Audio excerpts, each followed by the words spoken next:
as you're watching this right now, we're assuming that you're in a relationship or you're perhaps married and you want to strengthen your marriage or your relationship in some way, which is most likely why you're here. So the question is, what do you want? Do you want unity or do you want division?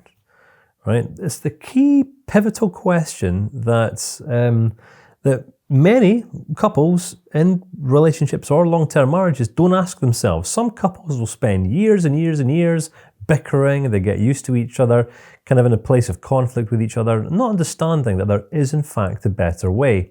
Because it was actually a decision that we had to make pretty earlier on in our relationship, Karen, before we even considered getting married. In fact, had we not kind of come to this agreement between us, we most likely would never have got to the place of marriage. So, what would you say? It's true. And actually, you know what, we had to come into unity quite quickly, as you said. Right from the off, we were met with, we had different agendas. You know, you had come into our relationship looking to unify, looking to have a common purpose and a shared vision for a relationship together.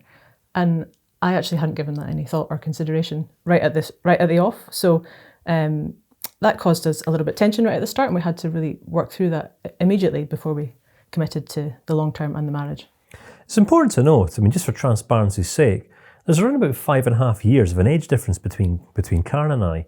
So, you know, I'd had a little bit of a life experience, all right? I'd had some, you know, failed relationships prior to meeting Karen, and Karen hadn't really focused so much on relationships up until the point when we'd met. So it's probably fair to say I would have been one of your first serious relationships. Yes, you were. Is that right? Yeah. So, given the differences of, you know, experiences that we both had, as Karen rightly said, I'd come into the relationship not just to kind of mess around and let us date for a little bit of time and let us have some fun. I was in my early 30s and I'm thinking, okay, practically, I don't have any more time for wasting. There's not really any more time that I want to waste. I'm kind of evaluating, I'm evaluating Karen here as potential wife material, all right? Now, she wasn't aware of this when we first met, but I was, all right?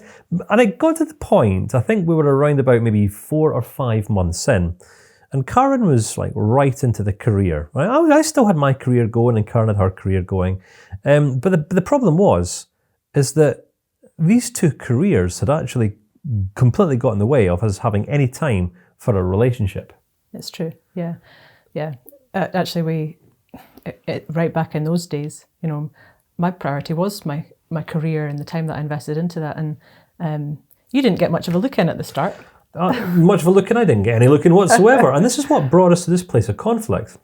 Yeah. I think I called upon Karen one day, and this was around about 6 weeks. I hadn't seen Karen for about 6 weeks. And this was every single weekend. Her diary was chock-a-block. Not just work stuff through the week, but, you know, there was kind of, you know, weekends away with friends, and then there was a family weekend, and then there was a wedding, and then there was a work weekend away, and then there was a training weekend, and I thought, right, okay, time out.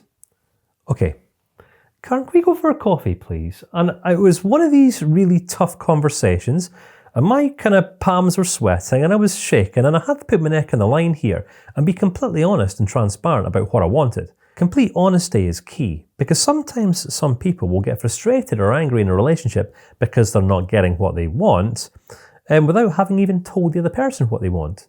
So it's kind of like we sometimes expect our partner or spouse to be like a mind reader or something like that. So we've got to assume that none of us are mind readers, all right? And instead, I'm just going to give Karen the opportunity to respond to my request.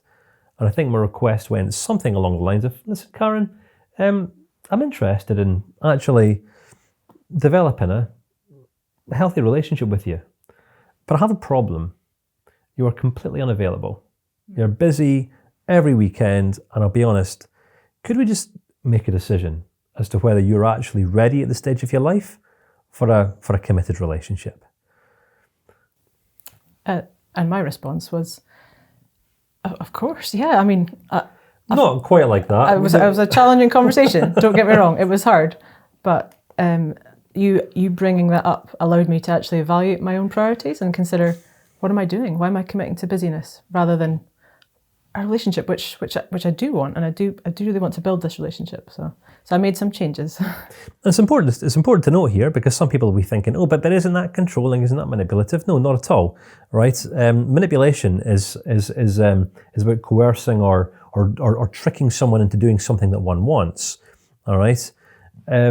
Honoring someone is inviting someone to evaluate whether this is something that they want or not. And this is what I've done to Karen. Karen, listen, we're in this relationship. We've been here for 6 months now, but I'm just aware that you're not giving it much time. I would like more time than what you're giving it. Would you be willing to give the relationship more time? And if so, could we evaluate how much time it is you're giving to work stuff and social stuff? Because if this relationship is going to continue, then the priorities right here are going to have to change. Right now we're disunified. We're going to have to move away from being disunified to starting to get unified, which means we're going to have to start drawing a little bit closer together. It's true, and you touched there on manipulation and control. Like that, there was no element of that There's no element of that at all. Manipulation and control would come about when someone's saying, "You must become this way for me. You must do change. this. You must do that. You must become what I want you to be." But that wasn't the offer. The offer was like, "This is what I'm looking for. Are you willing to come with me on the journey? This is what I want. Is this something that you also want too?" Because if two people aren't aligned in values and priorities, then there's no basis for a relationship anyway, or it's going to be very, very difficult. All right, so it's important to note that, this is a tough conversation. We had this within the first 6 months because I was clear on what I wanted as a man, as a potential husband, right? But I understand that sometimes some people will be in a relationship for 5 years, 10 years, sometimes married for 15 years or 20 years, having never had this conversation.